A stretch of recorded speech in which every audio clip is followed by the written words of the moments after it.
Hello friends, ములక్కాయ ఎర్రపప్పు టమాటా వండబోతున్నాను. ముందుగా కళాయి పెట్టుకొని దాంట్లో ఆయిల్ వేసుకోవాలి.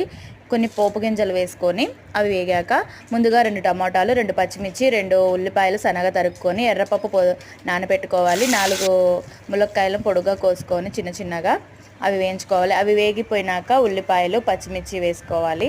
అవి కూడా మూత పెట్టి వేయించుకోవాలి ఫ్రెండ్స్.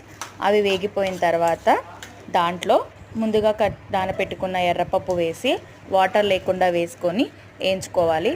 అది కూడా కొంచెం మగ్గి ఆయిల్ పైకి వస్తున్నప్పుడు మూత పెట్టి వేయించుకున్న తర్వాత 2 టమోటాలు కోసుకున్నవి సన్నగా తరిగినవి దాంట్లో వేసుకోవాలి. ఒక 2 స్పూన్స్ సాల్ట్ వేసుకోవాలి. మంచిగా వేగించుకోవాలి మూత పెట్టి. తర్వాత 1 స్పూన్ కారం వేసి బాగా వేగాక దాంట్లో వాటర్ పోసుకోవాలి. అది కూడా వేగిపోయిన తర్వాత కొంచెం గరం మసాలా వేసి వేడివేడిగా రైస్లో పెట్టుకొని తింటే సూపర్.